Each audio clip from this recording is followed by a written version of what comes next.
नमस्कार। सूरज, चांद, तारे, वनस्पति और जीव जंतु कहाँ से आए होंगे? मनुष्य कहाँ से आए होंगे?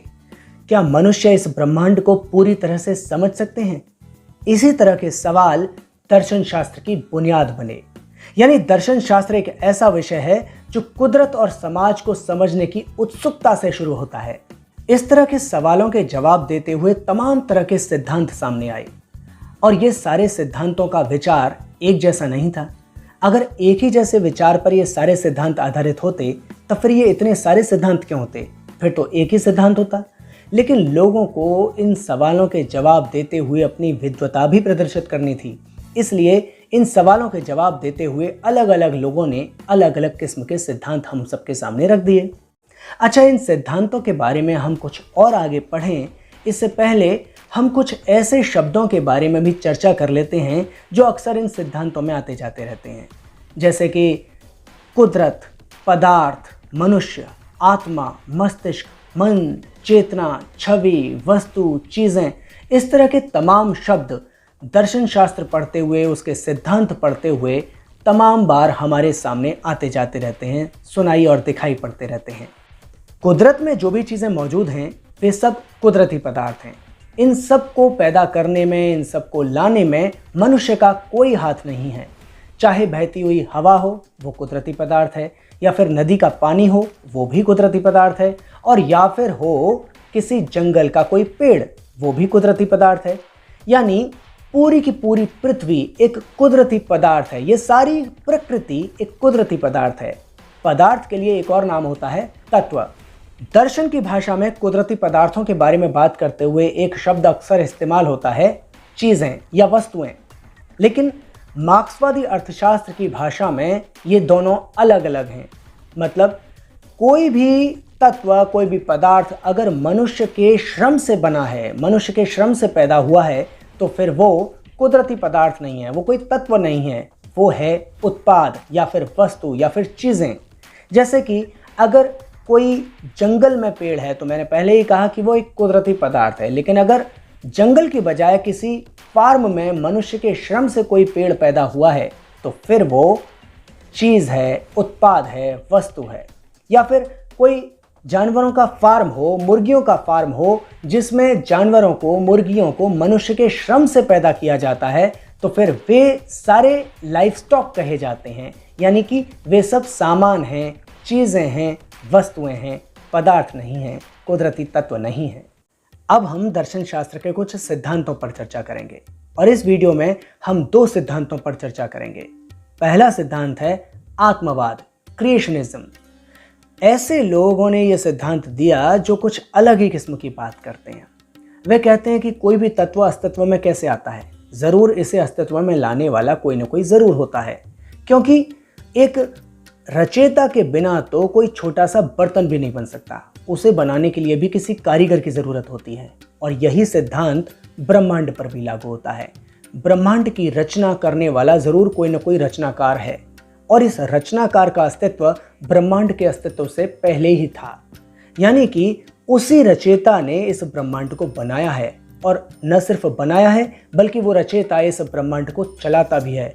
ये रचयिता कौन है? भगवान।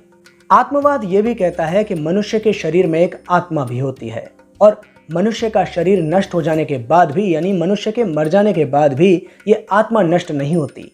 अगर कोई भगवान का भक्त होता है तो उसकी आत्मा मर जाने के बाद में भगवान में लीन हो जाती है, विलीन हो जाती है, विलय हो जाती है। लेकिन मेरे जैसे दुष्ट नास्तिकों की आत्मा बार बार भटकती रहती है और उसे कोई भी जगह नहीं मिलती। इसके अलावा आत्मवाद में लोक, परलोक, स्वर्ग, नर्क, इस तरह के तमाम कॉन्सेप्ट्स भी हैं। यानी ये सब मिलकर ही आत्मवाद तैयार होता है। ब्रह्मांड को समझने के क्रम में आत्मवाद ही वो पहला सिद्धांत था जो अस्तित्व में आया। और इस सिद्धांत की सबसे मज़ेदार बात यह है कि जिस तरह किसी मिट्टी के बर्तन को बनाने के लिए भी एक कारीगर की ज़रूरत होती है, वैसे ही इस ब्रह्मांड को बनाने के लिए भी किसी रचयिता की, किसी कारीगर की ज़रूरत होती है। उसी रचयिता ने इस ब्रह्मांड को बनाया है। ये सिद्धांत एक ज़माने में बहुत महान सिद्धांत माना जाता था। लेकिन कोई भी सिद्धांत चाहे कितना ही शानदार हो, वो सही है या गलत, ये बात मायने रखती है। अगर कोई सिद्धांत सही है तो फिर उसके खिलाफ कोई सवाल उठाने का कोई मौका ही नहीं होता, लेकिन अगर कोई सिद्धांत गलत है तो फिर उस पर तमाम किस्म के सवाल उठ जाते हैं। आत्मवाद के साथ भी यही हुआ। तमाम किस्म के सवाल आत्मवाद के खिलाफ उठने लगे। और ये सवाल किस तरह के होते थे? ये सवाल इस तरह के होते थे कि ये बात ठीक है कि किसी बर्तन को बनाने के लिए किसी कारीगर की ज़रूरत होती है। इस तरह से अगर हम ये मान भी लें कि इस ब्रह्मांड को बनाने के लिए भी किसी रचयिता की ज़रूरत हुई होगी या किसी रचयिता ने इस ब्रह्मांड को बनाया होगा, तो फिर उस रचयिता को भी तो बनाने वाला कोई ना कोई ज़रूर होगा, क्योंकि बर्तन वाला सिद्धांत तो यहाँ पर भी लागू हो जाएगा। यानी भगवान जो कहा जाता है कि इस सृष्टि का रचयिता है, उसकी रचना करने वाला भी ज़रूर कोई ना कोई होगा, और उस बड़े वाले रचनाकार का भी कोई ना कोई रचनाकार होगा। यानी भगवान से भी बड़ा कोई और भगवान, और उससे भी बड़ा कोई और भगवान, और उससे भी बड़ा कोई और रचनाकार ज़रूर होगा। फिर वो सबसे बड़े से बड़े वाला रचनाकार अस्तित्व में कैसे आया, ये भी तो एक सवाल है। जब इस तरह के सवाल उठने लगे तो आत्मवाद की तरफ से कुछ जवाब आए, और जवाब ये आए कि भगवान तो अजन्मा है, भगवान खुद अपने आप को पैदा कर लेता है, उसे पैदा करने की किसी को कोई ज़रूरत ही नहीं होती, वो तो स्वयंभू है, खुद ही प्रकट हो जाता है। और जैसे ही ये जवाब आने चालू हुए आत्मवाद की तरफ से, वैसे ही इनकी तीखी आलोचना चालू हो गई। और ये आलोचना किस तरह की होती थी? आलोचना ऐसी होती थी कि भाई अगर भगवान खुद का निर्माण कर सकता है, तब फिर ये ब्रह्मांड भी तो खुद का निर्माण कर सकता है। ब्रह्मांड में जो कुछ है वो सब कुदरती पदार्थ है, और सारे कुदरती पदार्थ किसी भी मनुष्य के द्वारा या किसी भी रचनाकार के द्वारा नहीं बनाए जाते। इसका प्रमाण हम चाहे जहाँ देख सकते हैं। हम अपने आसपास में किसी भी कुदरती पदार्थ को देख लें, उसे बनाने के लिए कोई ऊपर से कारीगर नहीं आता है, लेकिन बर्तन, उसे तो बनाने वाला कारीगर हम सबको दिखाई देता है, और उसका प्रमाण भी है, उसे सिद्ध भी किया जा सकता है। लेकिन ईश्वर या भगवान, उसका कोई प्रमाण नहीं है, उसके अस्तित्व को सिद्ध भी नहीं किया जा सकता है। तो यानी इस तरह की तीखी आलोचनाएं खूब शुरू हो गई आत्मवाद के खिलाफ। लेकिन एक तरफ जहां ये आलोचनाएं चल रही थीं, लोग आत्मवाद को नहीं मान रहे थे, वहीं दूसरी तरफ आत्मवाद को मानने वाले लोग भी मौजूद रहे। और ये दोनों ही किस्म की बातें आज तक चली आ रही हैं, आज तक मौजूद हैं। आत्मवाद की जब तीखी आलोचना चालू हो गई तो एक नया सिद्धांत सामने आया। इसका नाम हुआ भाववाद। भाववाद ने भगवान की चर्चा को बहुत पीछे छोड़ दिया, और अब नए शब्दों के साथ नई चर्चा चालू हो गई। ये नए शब्द क्या थे? सार्वभौमिक आत्मा, परम चेतना, परम भाव, अखंड भाव। यानी कुछ नए किस्म के शब्दों के साथ एक नई चर्चा शुरू हुई, और भाववाद ने कहा कि ब्रह्मांड की उत्पत्ति से बहुत पहले ही सार्वभौमिक आत्मा का अस्तित्व था। अब हम इस कॉन्सेप्ट का चाहे जितना ही विरोध कर लें, चाहे इस पर जितने ही सवाल खड़े कर लें, लेकिन जवाब हमेशा उसी किस्म के आते हैं कि इस ब्रह्मांड की एक आत्मा है जिसे सार्वभौमिक आत्मा कहते हैं, और ये ब्रह्मांड में हर जगह बहुत पहले से मौजूद है, और इसी के आधार पर इस ब्रह्मांड का निर्माण हुआ है। अब जरा सोचिए कि भाववाद का सिद्धांत देने वाले लोगों ने क्या पहले इसके बारे में स्पष्ट समझ बना ली थी, उसके बाद ये सिद्धांत दिया था? बिल्कुल भी नहीं।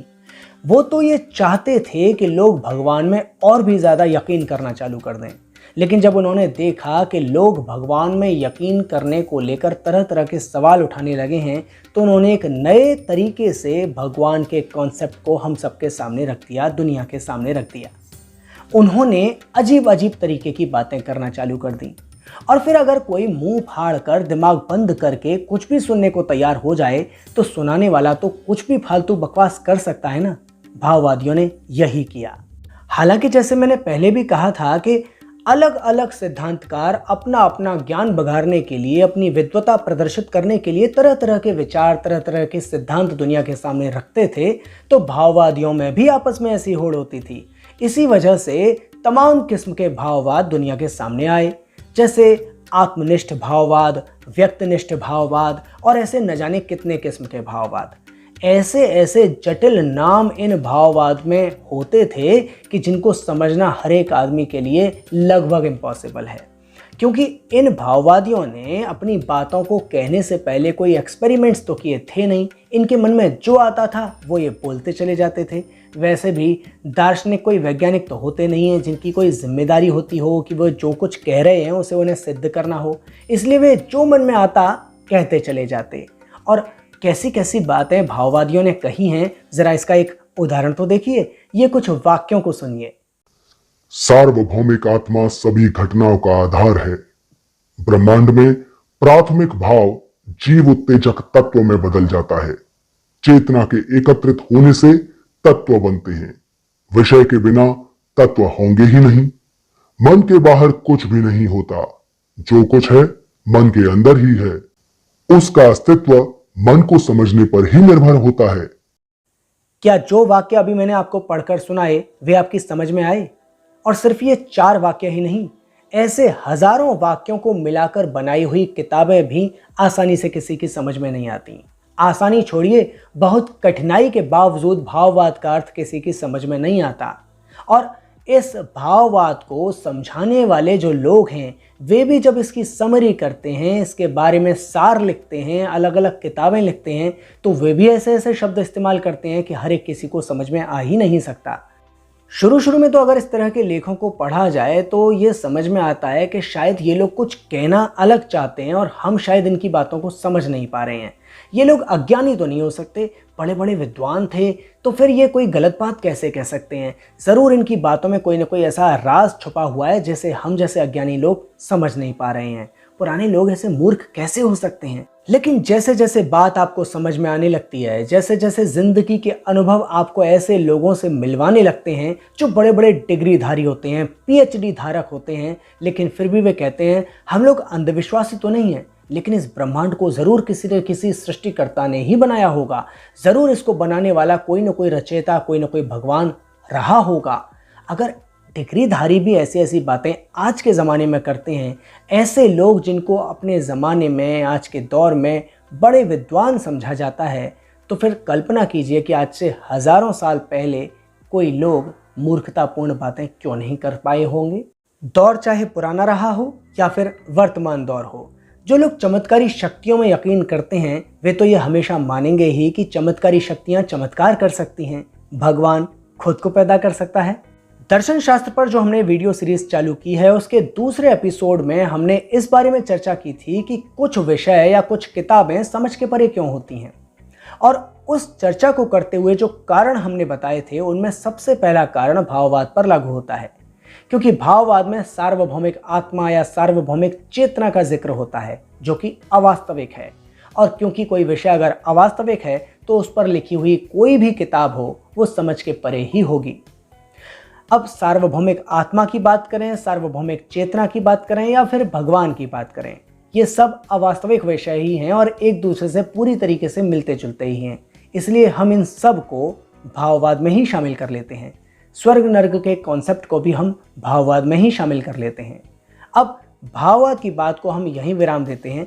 अगले एपिसोड में हम लोग बात करेंगे भौतिकवाद के ऊपर।